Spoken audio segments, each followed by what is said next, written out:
Rolling.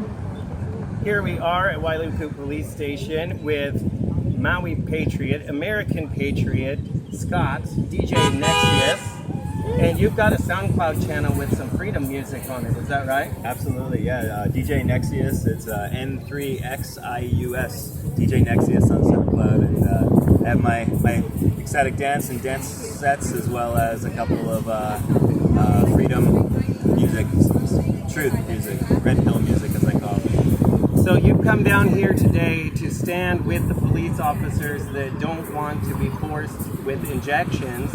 And we went upstairs about an hour ago and asked them to send a spokesperson down.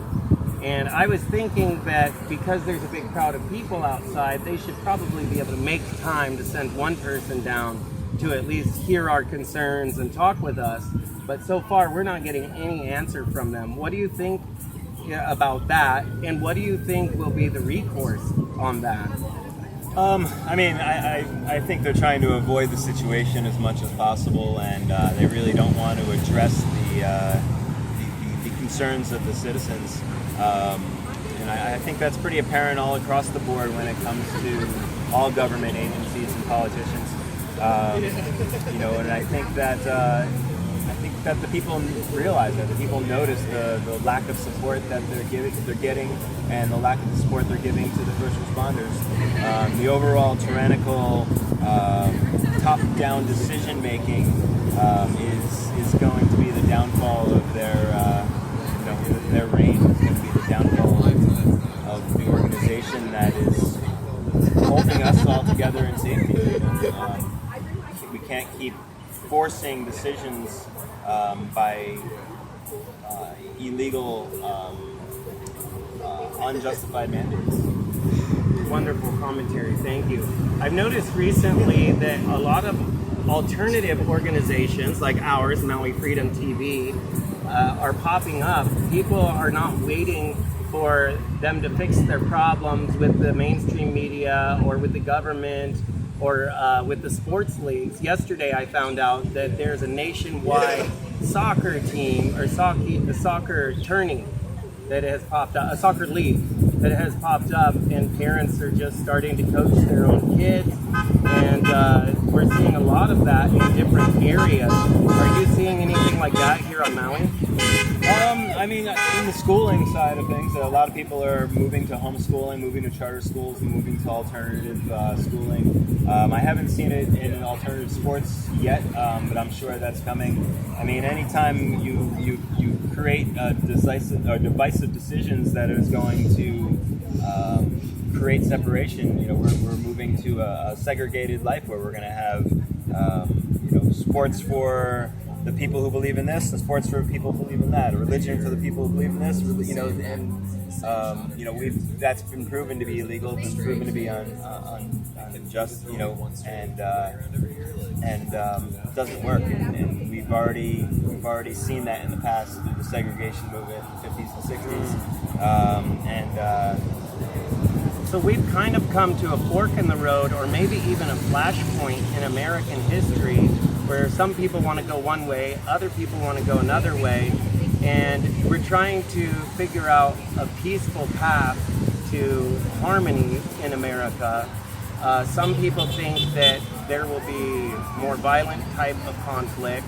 I know that everybody here at this event is very peaceful and wants to find a peaceful resolution, but do you have any potential forecasts from what you've seen? What do you think is going to happen, or can you think of a peaceful path to harmony and resolution with this flashpoint?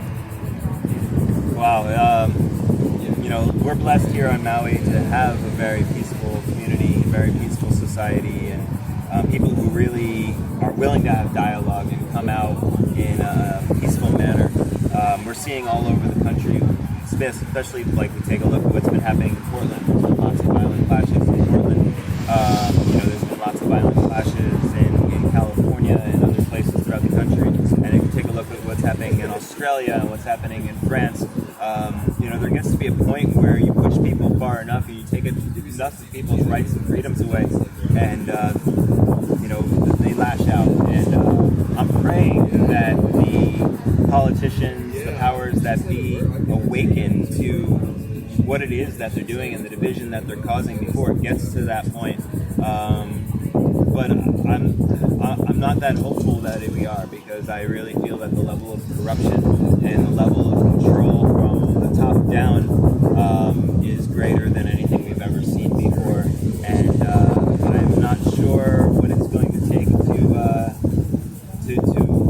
reverse that. Me personally, I really hope that there's really honest, loving, and peaceful patriots at the top of the military that will step in and reverse these unjust laws and unjust policies. But I'm not seeing a ton of signs that's pointing in that direction as of right now. You know,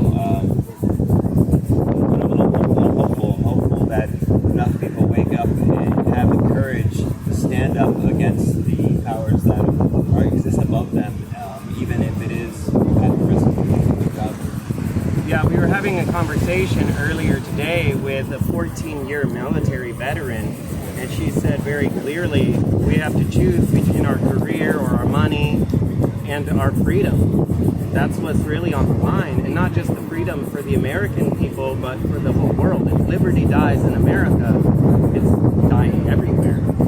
Absolutely, yeah. We're the one standing pillar of freedom. I mean, a lot of the other countries have already given way to basically enslavement through the central banking systems, and the continual revolving debt that is really, truly, in my opinion, a slave system. Yeah, and you touched on a very important topic. I kind of feel like this vaccine passport might be a red herring, where we're all very upset and nervous about this passport, which of course is a terrible thing. But at the same time, they're manipulating our currency markets more and trying to introduce a social credit system that way with crypto. Oh, absolutely. Yeah, I think that's a very, very valid point, and I think that is the overall agenda. You know, if we take a look at the Great Reset, take a look at everything that has come down from the World Economic Forum. We know I know, and I think we've seen what their agenda is. They telegraphed that for us. So really, this is just awakening of the people. This is just something to distract us from what is happening on the other side. But I really hope that this agenda activates the people, unites the people, and gets people to stand up loud enough and awaken to what is really happening. And I hope that this passport situation is the key to making that shift of global awakening. But yeah, they sure woke up a lot more people, and I do think that the forces of good are winning because there are more people awake than ever before. Absolutely, yeah. Every day it seems to be more and more and more, and I'm hopeful in that manner. I feel the next 6 to 8 weeks are going to be absolutely insane. So do you have any advice for people that want to do something but don't know what to do? Keep speaking out. Keep sharing the message. Keep waking up your friends as much as possible with little seeds, planting seeds, but also be prepared. Be prepared for. Have your food prepared. Have backup plans prepared. I think right now preparedness for potential collapse of the system is absolutely necessary, and getting together with community and making strong bonds and strong connections, so that when you have something catastrophic go down, you know who to reach out to, you know what the game plan is, you know where the community is going to come together, and I think that preparedness plans is the most valuable thing right now. Yeah, I saw a very interesting video recently from someone who had actually met Martin Luther King Jr. And he said that protesting was only 1/3 of what Martin Luther King did. The other part was preserving the things that we want to keep in society. But the last third was to build alternatives, to create new schools, to create new media platforms, to create our own systems, and then make the old ones obsolete. Absolutely. So So thank you, DJ Nexius on SoundCloud. Nexius with a 3 for the E. And yeah, can't wait to hear your tunes. Thank you, brother. Appreciate you.